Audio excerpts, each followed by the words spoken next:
Allô, je vais faire le numéro 17 du chapitre 6 à la page 279.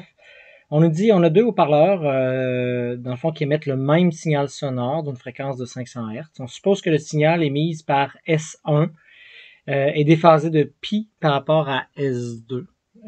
Après, on vous demande quelle est la valeur minimale de D. On veut le plus petit D possible pour que l'intensité en P soit maximale. Ça veut dire, quand on dit qu'on veut que l'intensité soit maximale, on parle qu'on veut une interférence constructive pour augmenter le son. Donc, on veut une interférence constructive, sauf qu'attention entre les deux, vous voyez, il y a un sinus qui part, lui, vers le bas, puis le sinus qui part vers le haut. Ils sont déphasés tous les deux de pi. La différence entre les deux sources est de pi. Donc, la différence de phase totale en tant que telle, ce que ça va être la différence de phase qui est due au parcours supplémentaire plus la différence de phase qu'il y a entre les sources. Donc, en fin de compte, ici, on a pi, mais il y a une différence de phase qui est due au parcours supplémentaire.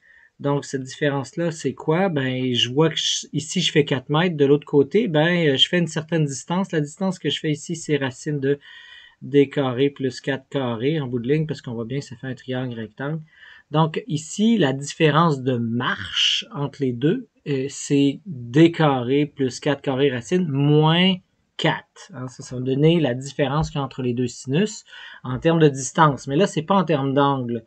Donc, pour le mettre, il faut faire K fois la différence de marche. Et K, ben, c'est 2pi sur la longueur d'onde. Donc, 2pi ici sur la longueur d'onde ou 2pi fois la fréquence. Bon, mais là, on va garder longueur d'onde, là, parce que, en tout cas, vous allez voir. Ici, on va donc avoir différence de racine, puis on va toujours prendre le plus gros puis le plus petit pour que ça soit en valeur absolue. Là. Donc, d carré plus 4 carré moins 4 en bout de ligne plus pi. Fait qu'on va y chercher la longueur d'onde parce que c'est pas tout à fait 2πf. Donc, vous savez quoi? On sait que la vitesse du son, c'est égal à quoi? Ben, la longueur d'onde fois la fréquence. Donc, si je veux juste la longueur d'onde, donc ça va être quoi? Ben, ça va être la vitesse du son divisée par la fréquence. Donc, vous voyez ici, ce serait 2πf sur la vitesse du son si je voulais le mettre à cet endroit-là directement, ou je le calcule à côté. Donc, la longueur d'onde ici, ça va être quoi? Ben, 340 mètres par seconde. Tout ça divisé par la fréquence de 500 secondes moins 1 ou Hertz. Et là, je vois que les Hertz avec les secondes moins 1, bon, ça va me donner des mètres. Donc, déjà, au niveau de la longueur d'onde, on a 340 divisé par 500. Ça me donne 0,68 mètres. Donc, ce qui va être en mesure ici là, de calculer tout ça.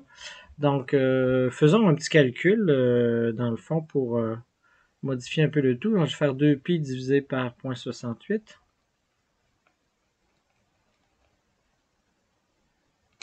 Ça me fait 9,2397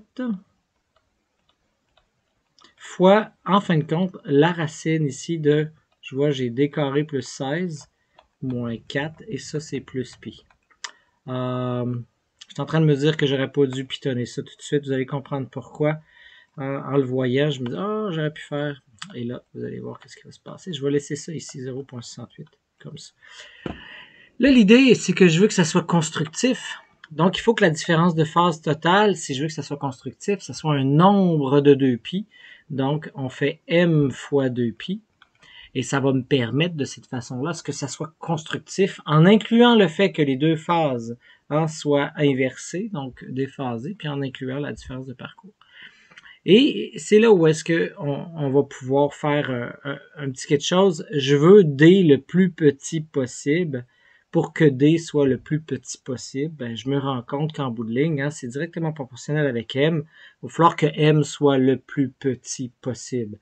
Donc, je vais essayer avec M égale à 0, puis je vais voir s'il y a une réponse possible. Si ça me donne D égale à 0, j'oublie ça. Si ça me donne un D, OK, et ainsi de suite. Donc, peut-être que je pourrais essayer d'isoler avant de faire quoi que ce soit. Donc, je vais diviser les pi. Donc, déjà, on peut diviser pi partout. Ici, ça fait 2m, puis le 1 qui va aller de l'autre bord, ça va faire 2m moins 1 est égal.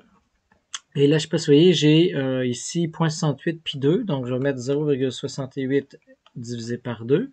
Il me reste ma parenthèse, qui veut dire c'est racine de d carré plus 16 moins 4. Donc, je vais aller mettre mon 4 de l'autre côté, puis je vais élever au carré. Donc, ça va me faire d carré plus 16. Vous pouvez le faire si vous voulez en mettant des chiffres au fur et à mesure, là.